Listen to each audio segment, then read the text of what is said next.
नमस्कार दोस्तों, आप सभी के सामने प्रस्तुत है प्रकाश चंद्र जैन जी की कहानी रीति की जुबानी।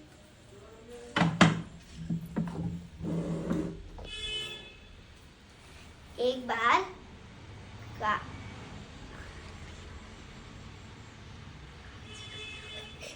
राजगृह नगरी में एक धन्य नाम का सेठ रहता था।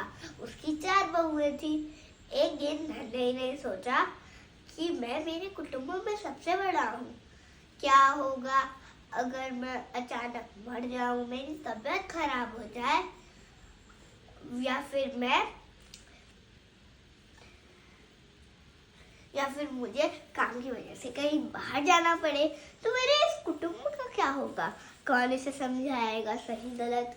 कौन इसे सही मार्ग दिखाएगा? उनकी सेवा कौन करेगा? कौन उनकी रक्षा करेगा? ये सोचते हुए धनई ने अपनी 4 बहुओं को बुलाकर कहा कि बेटियों, मैं तुम्हें ये धान के 5-5 दाने देता हूँ, तुम इसे संभाल कर रखना। मैं काम की वजह से बाहर जा रहा हूँ, तो जब तक मैं आऊँ तब तक इसका ख्याल रखना। सारी बहुएं कहती है, जी पिताजी, हम इसका ख्याल रखेंगे। तो फिर धनई निकल पड़ा। अब देखते हैं बहुओं ने उन धानों के साथ क्या किया। पहली बहू ने सोचा कि मेरे पिताजी के कोठार में तो इतने दाने हैं, इतना धान पड़ा है, जब मांगेंगे लाकर दे दूंगी। ये सोचकर उसने उन दानों को फेंक दिया। दूसरी ने भी यही सोचा और उसने उन दानों का छिलका निकाल कर खा लिया। अब तीसरी ने सोचा कि पिताजी ने हमें धान के दाने दिए हैं, इसके पीछे जरूर कोई ना कोई राज होगा। तो फिर उसने एक कपड़े में उन धानों को बांधकर तिजोरी में रख दिया और दिन रात उनकी से देख रेख करने लगी। अब चौथी बहू ने अपने नौकरों को बुलाकर कहा कि ये धान लो और मिट्टी की छोटी छोटी कैरियां बनाकर इन्हें बो दो। ऐसा 2-3 बार करते करते जो धान आएगा उसे बोरियों में भरवाकर कोठार में रखवा देना। ये प्रक्रिया 4 साल तक चलती रही। जब 4 साल पूर्ण हुए तो धन्य वापस आया। उसने एक दिन सोचा कि जो मैंने अपने बहुओं को धान के दाने दिए थे, उनके बारे में पूछना चाहिए कि उन्होंने उसका क्या किया। अब पहली बहू से पूछा तो उसने कोठार में से धान के 5 दाने लाकर पिताजी के सामने रख दिए। धन्य ने पूछा, क्या ये वही दाने हैं जो मैंने दिए थे या फिर दूसरे? तो बहू ने कहा, पिताजी, ये तो आपके कोठार में से लाए हुए हैं। जो दाने आपने उस वक्त दिए थे उन्हें तो मैंने उसी समय फेंक दिया था। दूसरी ने भी यही कहा और दूसरी ने भी यही कहा।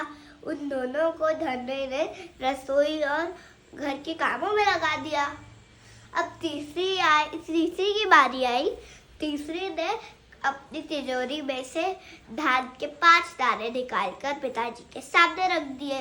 ये देखकर धन्य बहुत खुश हुआ और उसे धान खजाने की बालकनी बना दिया। अब चौथी बहू की बारी आई।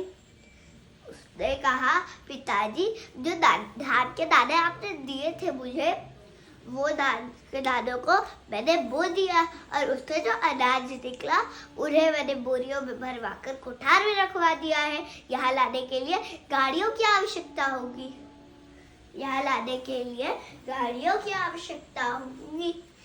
गाड़ियों से धान की बोरियां लाई गई।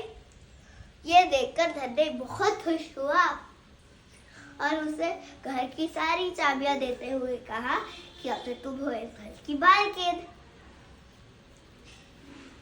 इस कहानी से हमें 2 शिक्षा मिलती है।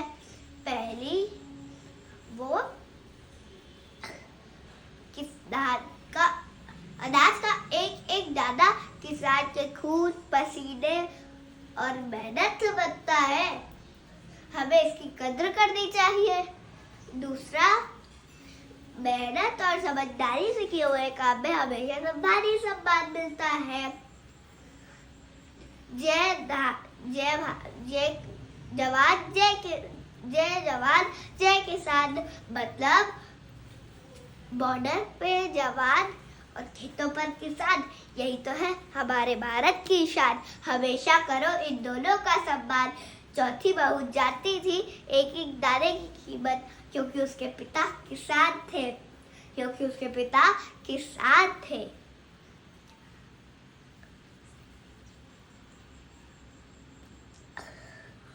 उसे एक एक दाने का मतलब पता था। उसने बचपन से लेकर आज तक एक भी दाना व्यर्थ नहीं किया है। हमारे छत्तीसगढ़ ला तो धान का कटोरा भी कई थे, तो हम सब मिल के अनाज ला खूब सम्मान देवो। Thank you.